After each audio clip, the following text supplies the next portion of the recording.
السعودية عادت بقوة ومنتخب عمان متألق، كيف تبدو المواجهة؟ أكيد دخول السعودية كان كأس الخليج كمرشحة كمنتخب قوي. دخل طبعا المنتخب السعودي بثقة زايدة، شفناها في المباراة الأولى، خسر المباراة الأولى، فاق السعودي في المباراة الثانية وعوضها في المباراة الثالثة وتأهل المجموعة. فالمنتخب السعودي كانت الثقة الزايدة هي اللي أثرت عليه في المباراة الأولى. المنتخب العماني طبعا حصان الأسود دائما في أي بطولة الخليج، متزن فنيا وذهنيا. لعيبته يعني لعيبته توليفة المنتخب العماني تقريبا 3 سنوات مع بعض.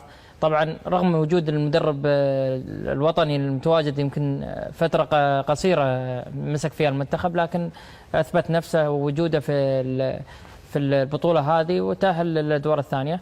احنا خلينا نقول مواجهة أفضل هجوم ضد أفضل دفاع، فبتكون المباراة قوية وصعبة على الطرفين.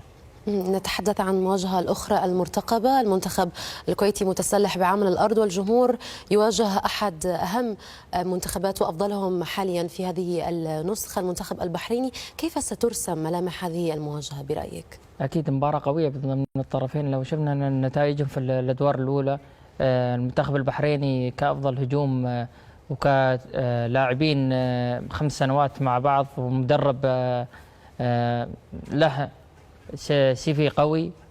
طبعا الكويت أرض وجمهوره، يمكن الحماس والجماهير المتواجدة في المباريات هذه المنتخب الكويتي يستمد قوتها من الجمهور هذا.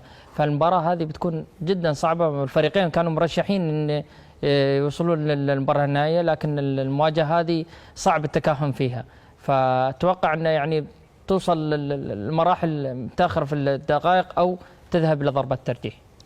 مسعد، كيف يبدو المربع الذهبي وما ملامح النهائي المرتقب السبت المقبل؟ طبعا ملامحها قوية أكيد، المنتخبات اللي تواجه أفضل هجوم ضد أفضل دفاع، فبيكون العامل الفارق اللي بيكون في المباراة الذهني والجسدي. طبعا الفريق اللي يتحمل فيه اللي عنده أكثر خبرة وأكثر جاهزية بدنية هو سيصل للنهاية إن شاء الله. نعم، محلل قنوات الكأس الرياضية مسعد الحمد، شكرا جزيلا لك على كل هذه الإيضاحات.